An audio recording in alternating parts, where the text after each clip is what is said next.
Hello, so this is a very hard and complex game, but this information will be enough for you to win the game on most difficulties, even up to Torment 4 or 5, and also unlock everything that is in the game. So let's begin. First of all, how do you get the resonance? Well, just by playing the game, and it would be even better if you could win the game. And you can unlock the commanders, as well as for a commander tier list. We'll speak about that next. But first of all, how do you unlock the other stuff? Well, to unlock the C variants of the ships, you just need the resonance as well. But this is the catch. How do you unlock the B versions of ships? Well, that's actually even easier, but a little bit more annoying. So to unlock, let's say, Oblivion Cruiser B, you need to win the game with Oblivion Cruiser A, which is a bit annoying because this means ultimately you will have to play the game with every A ship and win.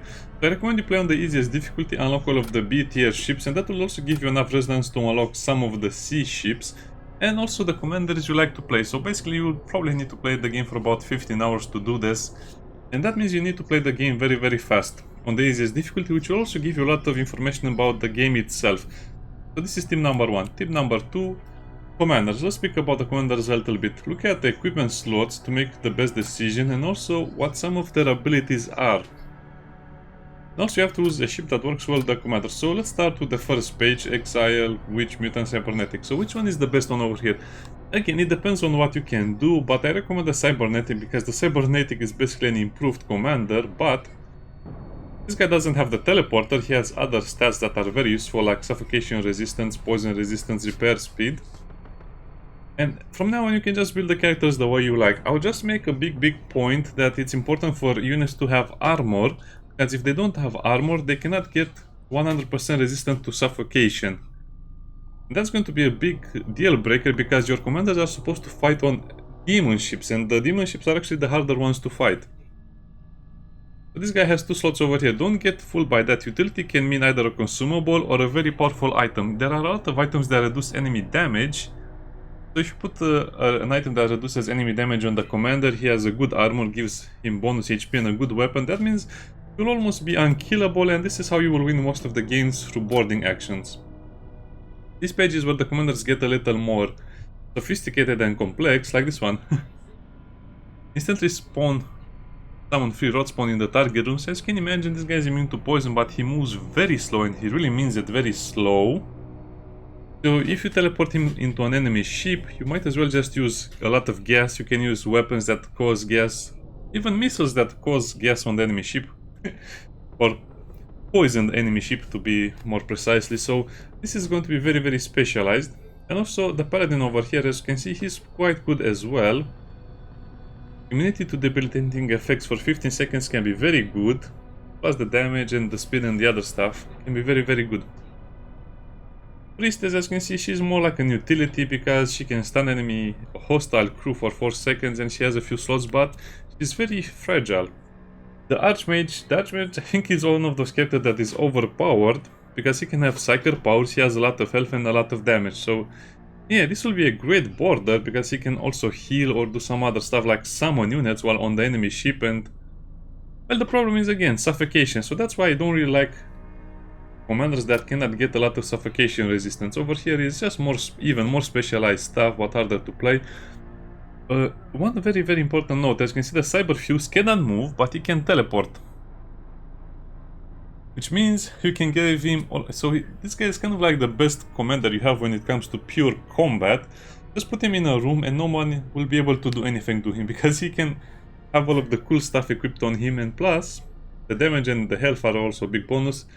So look at this guy, he's already immune to suffocation, but he doesn't have the armor slot, so that means he can do a lot of boarding and fighting, but you have to be careful not to bring the ship down with him, because that will be a major loss. Okay, let's get to tip number 3. The ship layout is very important, because there are a lot of ships, a lot of weapons that can be added in these rooms, but also utility rooms as well. You also have multiple ways on teleporting onto the enemy ship, which is very important. For example, you can have... let me see, the hatch, or what the name is, the launch bay. You can use the launch bay to move your units to the target room on the enemy ship. You can even use missiles. You can even use reverse boarding, like teleporting the enemy crew on your own ship, or teleport your crew on the enemy ship as well. You can even use consumables to do that. There are a lot of ways to move on the enemy ship or move the enemy on your own ship. So don't worry too much about certain things, like, you know, the launch bay, but this is very good because you can teleport or move your crew into the precise region of the enemy ship.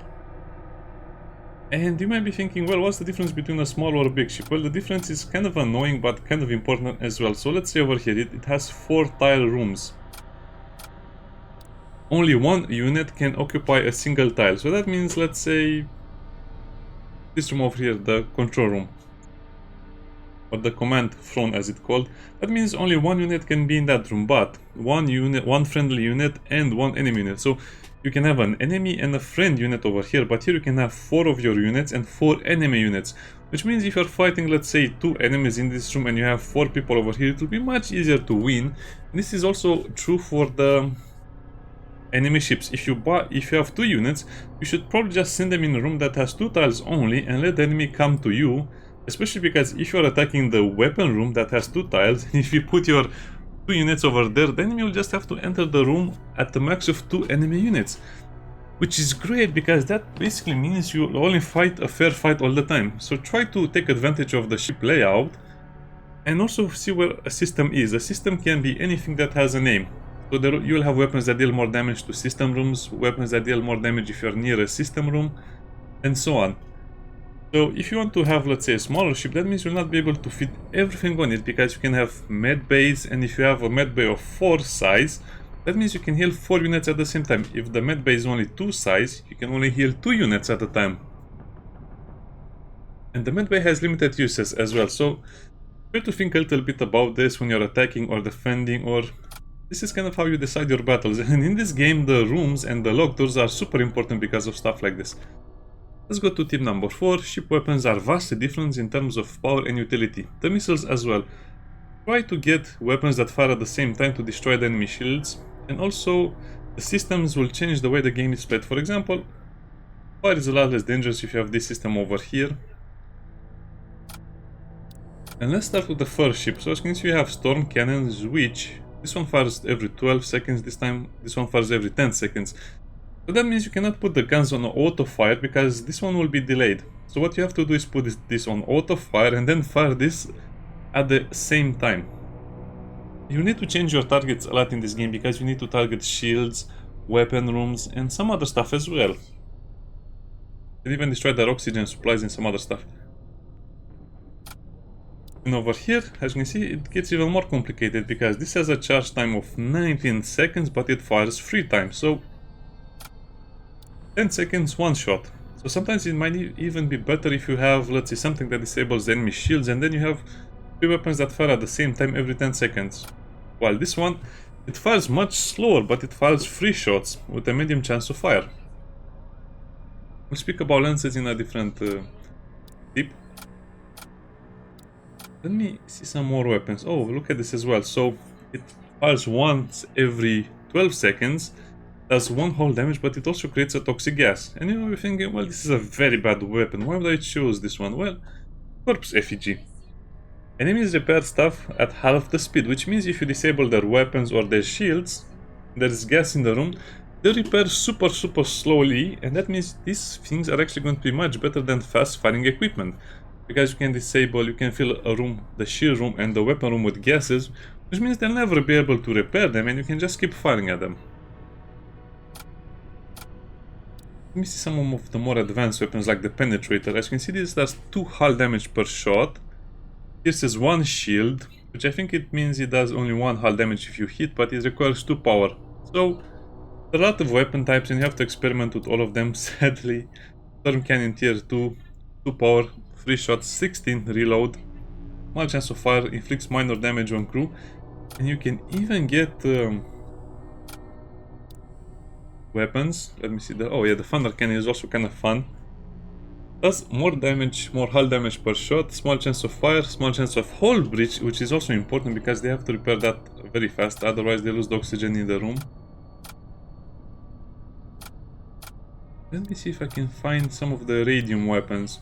Oh, look at this flare cannon, no damage but creates hull breaches, 2 shots.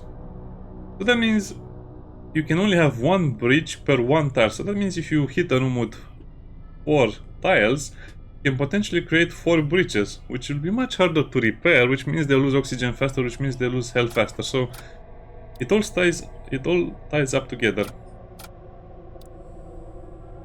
Let me see if I can find some of the radium weapons. Yeah, look at this radium blaster. So this does no damage to anything, but it does 30 crew damage per shot. So that means if you can find a few radium blasters of various tiers, you can just decrew the enemy without any problems. It's going to be so much easier. Plus this one, for example, which effect a shot. So you put the gas in a room and the enemies are losing HP. Then you fire a radium blaster and the enemies lose even more HP. So it can be so fun to play and mix and match these systems. Okay, now let's go to tip number 5. Lances. Lances are going to be great against normal fights, but they're kind of bad against bosses. So let's examine some of the lances, because they're a very, very hard to understand system, very complex as well. So you only get 2 or 4 charges depending on the lance type. So this gets 4 charges, which means it gets 4 shots for the entire combat. So that means after 4 shots it's useless. You have to deactivate and put the power somewhere else. Charge time is 12 seconds, but all of the lances start charge. So that means you can fire the lance in the first second of the combat. And they also have a very high projectile speed, which means the enemies have a lower chance of dodging. The shields have a... yeah, you get the idea. So they travel very fast. Hull damage per shot is 1. It ignores the shield and it has a small chance of hull breach and minor crew damage. Which means it can, for example, be used to create a hull breach in the weapon room or in the shield room. It also does 1 hull damage, which means it will also partially disable the room. So it can partially disable a shield and it will cause a breach that will cause all of the oxygen to disappear. So everyone in the ship will have to go and repair it. And then when it charges again, you can attack the weapons or even the command front or something like that. You'll have to play a lot with the lances to kind of understand their utility. The strongest lance, in my opinion, is the kinetic lance, because look at this.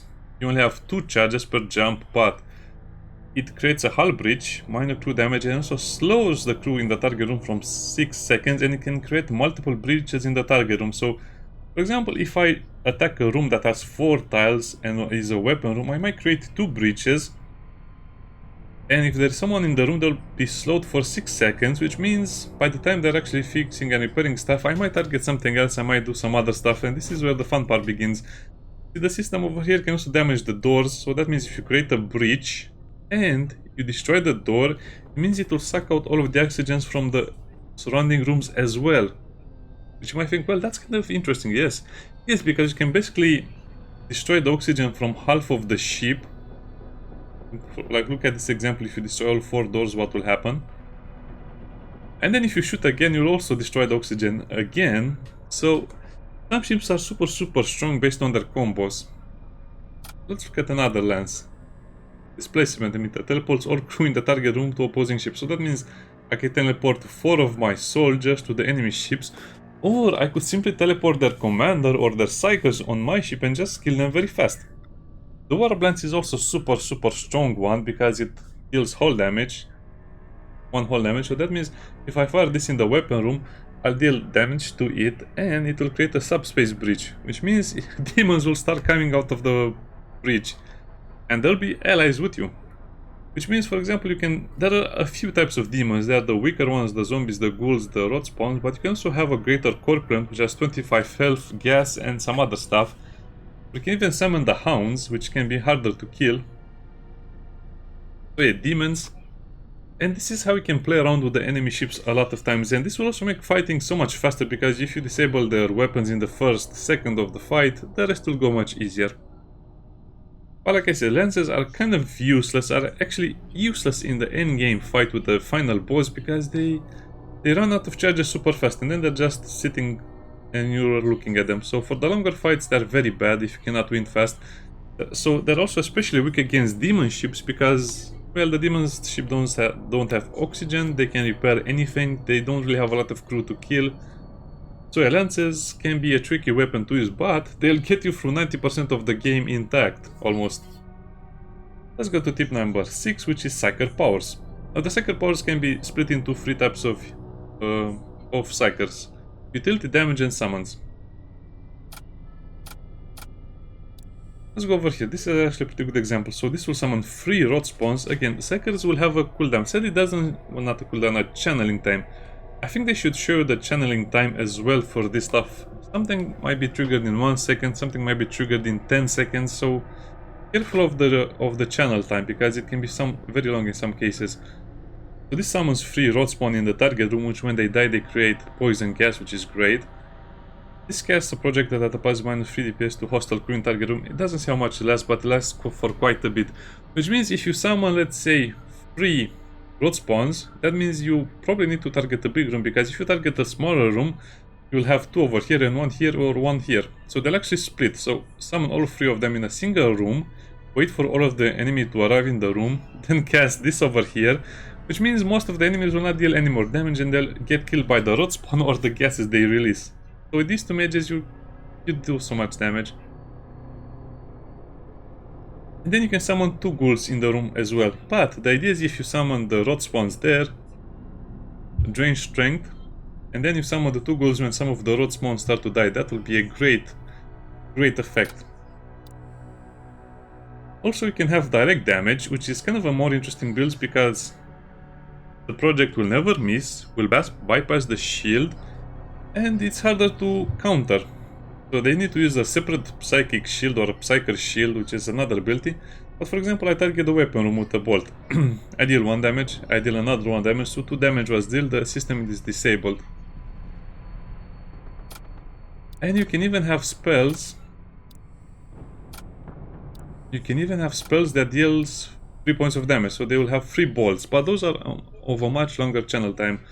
Then you also have the utility stuff, and you can also have something like this. Well, I guess I should explain this because it's a little hard to understand. So you have a thrall, builds thralls in your ship, builds thralls, and look at this, it deals 1 damage, but if you have a nearby thrall, it will reduce the cooldown to 3 seconds, while otherwise the cooldown is much bigger, 10, 20, 30 seconds. So basically you can have the Elder Blood Mage cast Blood Spear almost on cooldown on an enemy ship, so that will be a lot of damage. You can also have demons on your ship that summon skeletons in the enemy ships and some other stuff.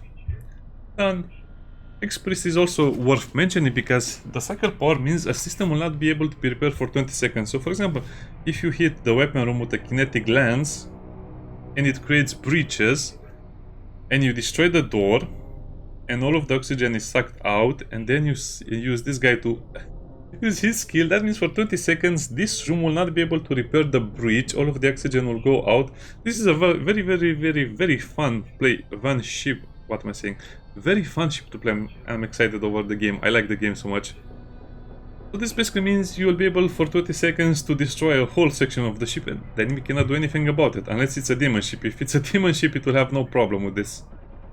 And then this guy will summon skeletons in the enemy ship as well, and that will destroy them even more and you can stun them. So for example, this is probably the best explanation for the psychic powers and some of the combinations you can use. So enemies are here, you stun them using the projectile that stuns for 5 seconds, and then you create a breach and they cannot repair it using the priest, and all of the rooms are also destroyed. So you kind of get the idea. Plus there are some systems that can make your summons have more health, deal more damage, or cause damage on death and so on. Team number 7 is something that we'll mostly speak about, and then I'll play the game for 5 or 6 minutes so you can see more of it. Equipment or gear for unit is super important, like I mentioned in the beginning, because there are also many high grade items that will change your playstyle. A weapon that heals on kill or adds 1 damage on kill for the fight, this can be super important. Also there are weapons that stun on kill, weapons that deal surrounding damage to the area. For example, if you kill someone with a grenade launcher, it deals 10 damage to the room, which means it will also deal the system and the other enemies there. Can also give HP and make units immune to suffocation. There are also utility items that reduce the enemy damage, which are also super important.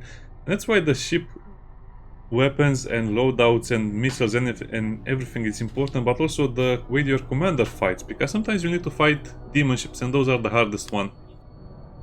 Okay, let's speak a little bit about the map types, which I cannot do right now, but just as a general information, and then we'll play a little bit with this ship.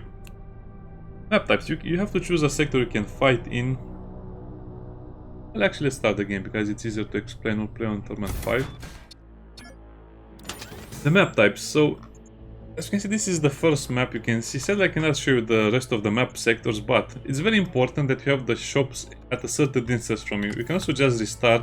Restarting will change the map. So you want to have at least 3 or 5 maps before you go to a shop, because if you go too early, there will be nothing to buy. So for example here, you can just go something like that, get the shaman shop, and then you can also go to the mercenary shop. Wow, that's actually great. Sadly, for this ship, we don't have a way to get good weapons, we don't have good weapons, so we'll probably skip that one. So yeah, plan your route like this. The shrines are important because they will offer you a chance to get more of the faction's equipment and units. Which means if you like, let's say, I don't know, Psychers, you probably want... that's a bigger discussion. So if you join Nurgle, then you'll get Nurgle units, Psychers and other stuff. But be careful because it's very, very randomized. So you might get a Psycher, you might get a Space Marine, you might get the normal troops to buy or the normal equipment. So it's a longer discussion, but usually you want to go to restart the map until you get a good route. Also, if you see the skull map, that means it's a much harder zone to play in, but you get a lot more scrap. So if you want scrap, go to the skull zones. If you want just general fighting, go to the war zones. You also have a much better chances of recruiting higher tier units and items. But if you just want a more peaceful, more settled, kind of like more event related stuff, just go to the normal sectors, the one with the circle. So it's circle, war zone and skull. That's kind of like the difficulty, but also the increased rewards. Also, you can put shortcuts to units or their powers. So if I press 1, I have access to the Psycher power. And if I press 2, I can use the command. So it's very easy to use the shortcuts, but later it will become much harder. So you can use the shortcut for a commander or for a Psycher power, or even for any unit for that matter. There's also a shortcut for this and this. I forgot the exact key binding, but it's there, so remember to use the key bindings. That will be super useful. Alarm, that means I need to go to work soon. And tip number 10 and the last one. Tip number 9 was the shortcuts. Never spend scrap before a store. There are a lot of game-changing items, so I will not spend any scrap to upgrade or do anything until I pass the store. After I pass the store, I might use something, but probably not. Okay, so let's play the game for a little bit. Let me show you how I play this ship. Actually, there's no way to save. Shortcut 1. To save a loadout predefined, so you always have to start up these weapons. Automatic on, QWE. Save, and then I'll just play and you can see all of the things I mentioned in action.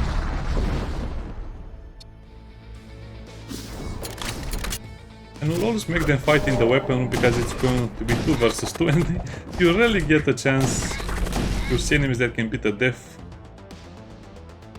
Knight and a Cybernetic Commander.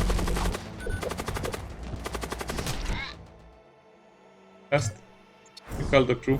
Get 15% health back when you jump. If you lose your commander, you die. If the ship goes down with the commander, you die. Pretty straightforward. And yeah, you kind of have a big advantage with the Psycher power that allows you to teleport enemies to your ship or your crew to the enemy ship. But that doesn't mean the plan is foolproof. Sadly, I'll have to open the doors and lose the oxygen in these rooms. I don't want to fight this nonsense. Let's go to the listening station, because otherwise we might have a chance to get a fire again. Oh, this is a raider one. Also, when you pledge to a shrine, you get different items. The raiders are the best rewards. If you join a demon shrine, you will get attacked, which is going to be horrible. You might lose crew members, you might lose hull health. So all of the shrines have different effects and different events, so to speak. So joining the raider is easy. You get scrap and items.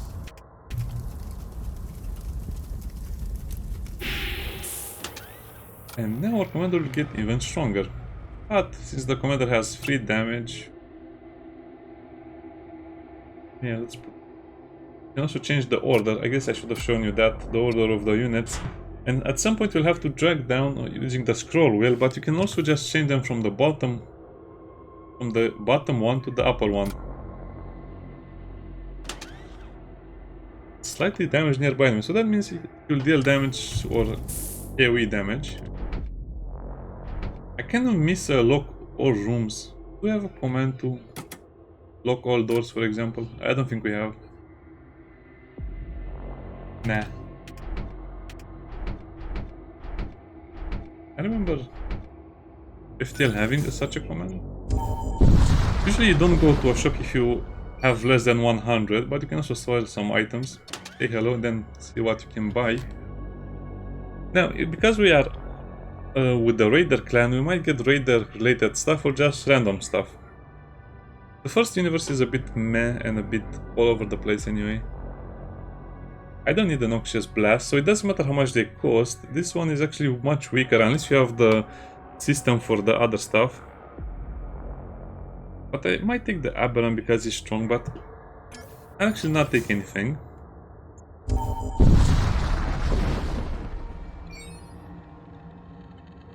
Repair here, construct a machine slave. Usually I go for the machine slaves.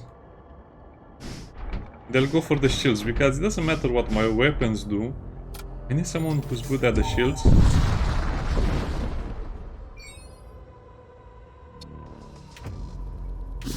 Easy does it? Yeah, it's kind of annoying how much stronger you are than them in the beginning.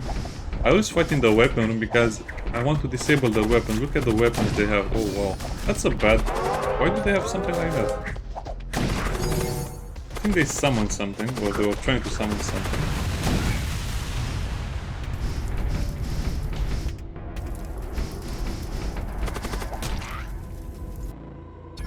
At the scrap. That's going to be bad.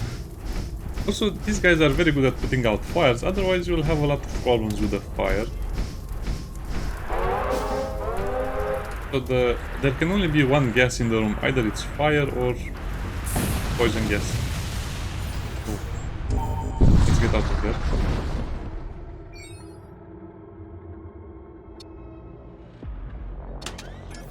Okay.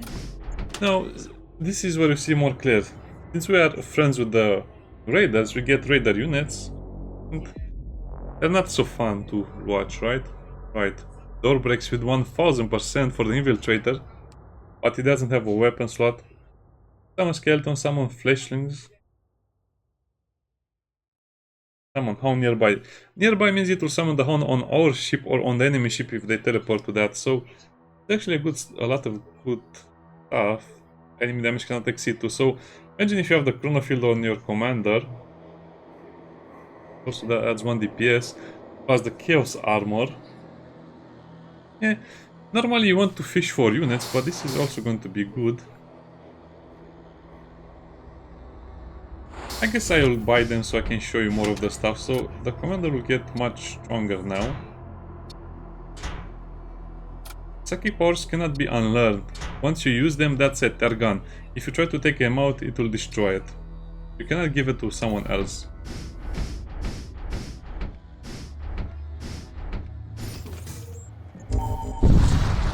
Oh, this will be a lot of fun. I don't know what happened there. Some of the events might be good, might be bad.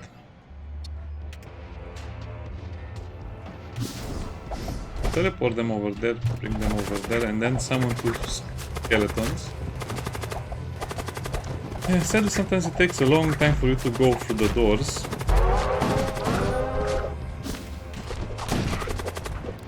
Yeah.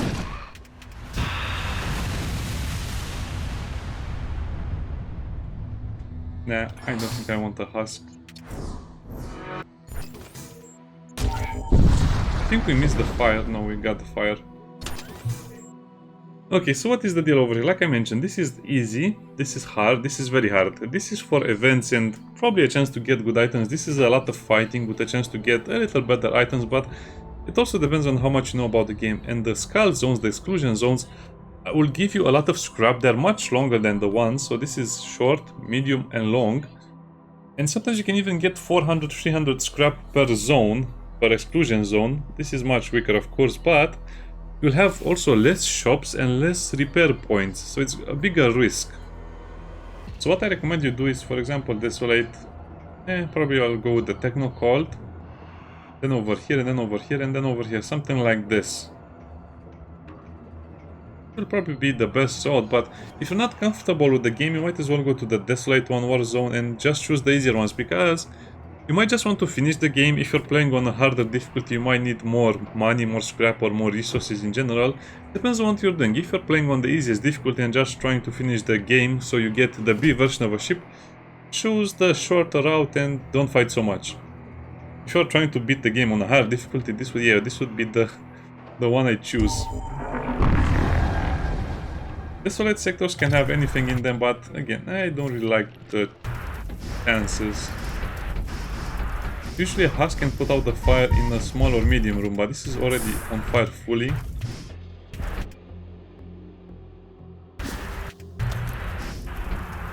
This guy is pretty good at doing stuff like this, so don't worry. He's a professional. Okay, let's repair that as well. Let's do one more fight so we can kind of see how the game progresses over time as well.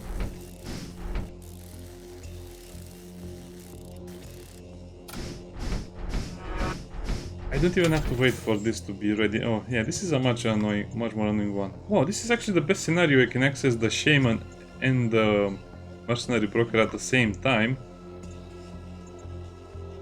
Yeah, so this would be the route I choose. As you can see, I'm kind of ignoring the ship weapons for now because, well, you can get them from events and some other stuff for the ship. Just get a corruption beam. And this doesn't do anything, does not affect shields, but it creates corrosive gas. That's actually great because on this ship, we like gas. Well, not that way, man. Get the idea. Okay, whatever. Let's just go and visit the merchant so we can see more of the stuff, and then I'll end the video.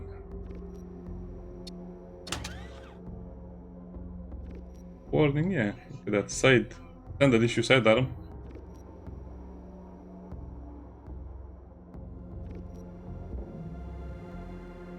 Oh, okay. As you can see, you can even play around with the lenses to have a reload on your weapon. So if you have a weapon that is a big weapon, you fire a lens, it's instantly charged, you can fire it as well. That's so powerful. Shader payload is also super good with the launch bay. Cool. Very, very cool. And if you're wondering why did I choose this one, well, because it's less chaotic, so I can make them move from here to the weapons room immediately. Going through the doors can be a big challenge sometimes.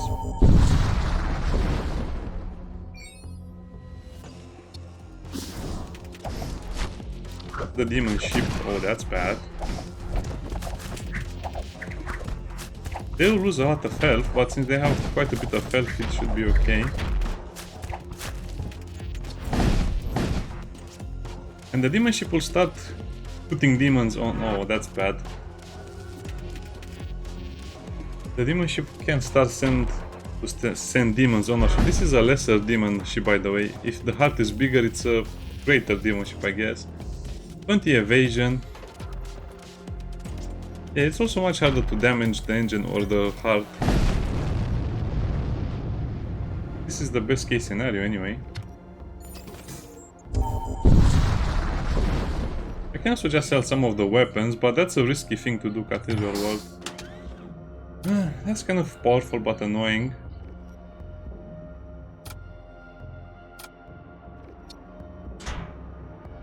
I guess 10 HP can also be important.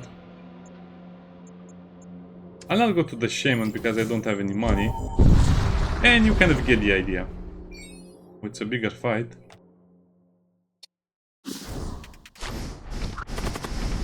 Sometimes, most of the times, they don't really have anything to help them with the doors.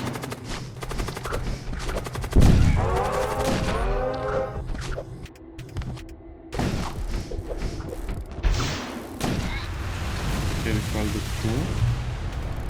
Wait until they teleport back. No. The fire is so annoying.